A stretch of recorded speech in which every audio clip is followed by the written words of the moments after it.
l'humilité de celui qui possède face à celui qui désire.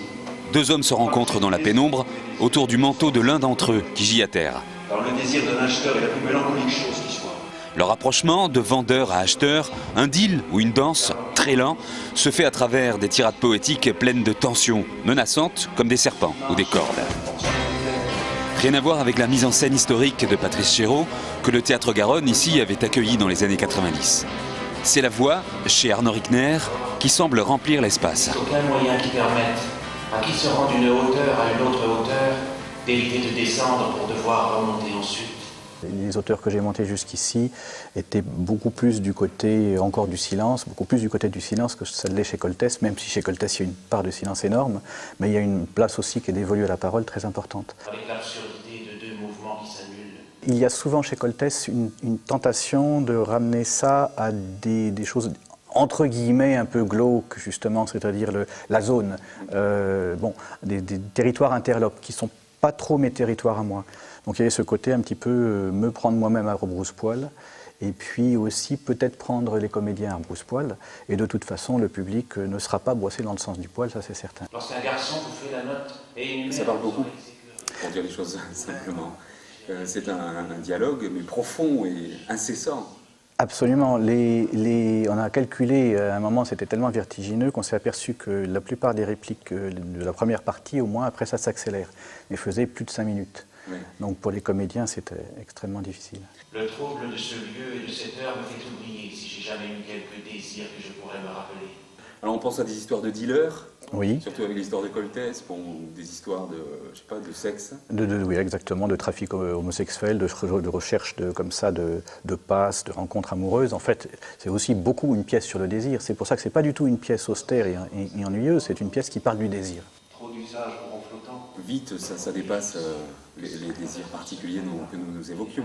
Voilà, il y a toute une série de couches de sens petit à petit et plus on a travaillé sur la pièce, plus on a découvert ces couches de sens absolument faramineuses. Il y a un côté chez le dealer, il y a un côté tentateur, donc un côté démoniaque, mais c'est aussi une sorte de combat avec l'ange, toutes les figures de combat de Jacob avec l'ange, donc avec soi-même aussi.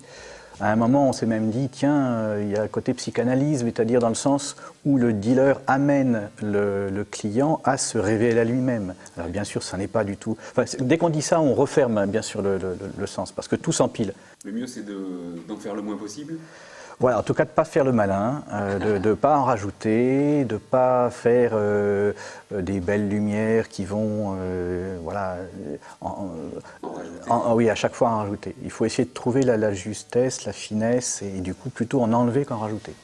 J'ai mis le pied dans un ruisseau, des tables coulent des mystères comme des déchets d'animaux. Donc il y a un travail sur les éclairages, là, enfin sur la lumière. Il y a un très très beau travail qui est fait par Pierre Gilles, donc qui a créé les lumières du spectacle, où on a essayé d'être à la fois sur le temps, la temporalité qui est indiquée par Coltès, le crépuscule, qui peut être le crépuscule du soir ou le crépuscule du matin, mais en tout cas c'est une histoire d'entre-deux. On est vraiment entre deux mondes sans arrêt. Entre chien et loup. Entre chien et loup, entre le jour et la nuit, entre le ciel et l'enfer, entre la vie et la mort. On est vraiment sur des frontières comme ça.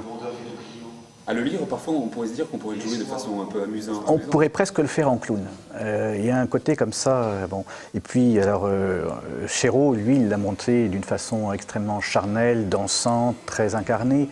Mais à mon avis, ça n'est pas. C'est une lecture. C'est bien sûr très prétentieux de dire à mon avis, même quand on parle de l'expérience de Chéreau, mais bon, il faut bien quand même avoir un avis, une position.